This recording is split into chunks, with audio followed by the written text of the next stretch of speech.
আসসালামু আলাইকুম। আজকে আমরা জানবো কৃষি শুমারি। বাংলাদেশের কৃষি শুমারি থেকে আসা বিগত প্রাইমারি বিসিএস অন্যান্য পরীক্ষার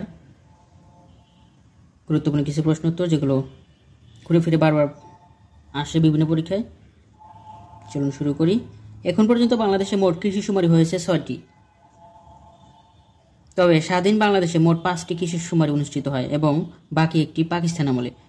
কৃষি শুমারি মোট হয় 6টি, 5টি হচ্ছে স্বাধীন বাংলাদেশে আর একটি হচ্ছে পাকিস্তান আমলে, মোট 6টি। চ্যানেলটি সাবস্ক্রাইব করে সাথে থাকবেন। ভিডিওটি ভালো লাগলে অবশ্যই একটি লাইক দিবেন। তৎকালীন পূর্ব পাকিস্তানে প্রথম কৃষি শুমারি অনুষ্ঠিত হয় 1960 সালে। পাকিস্তান আমলে প্রথম কৃষি শুমারি হয় 1960 সালে, আর বাকি 5টি হয় স্বাধীনতার পর, যেগুলো হচ্ছে স্বাধীন বাংলাদেশের প্রথম কৃষি শুমারি অনুষ্ঠিত হয় 1977 সালে। এরপর 83 থেকে 84 এবং 96, 2008, 2019 ষষ্ঠতম কৃষি শুমারি অনুষ্ঠিত হয় জুন মাসে। বাংলাদেশ সর্বশেষ কততম কৃষি শুমারি অনুষ্ঠিত হয়? ষষ্ঠতম। ষষ্ঠ কৃষি শুমারি অনুষ্ঠিত হয় 2019 সালের 9 থেকে 20 জুন। এই সময়ে বাংলাদেশের ষষ্ঠ কৃষি শুমারি অনুষ্ঠিত হয়।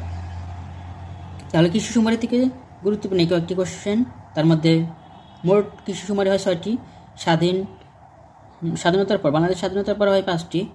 প্রথম হয় 1977, তারপর 83 থেকে 84 এবং 96, 2008 এবং সর্বশেষ ষষ্ঠতম আদম শুমারি কৃষি শুমারি হয় 2019 সালে।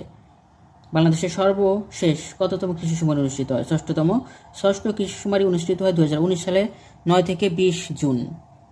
সবাই ভালো থাকুন। আসসালামু আলাইকুম।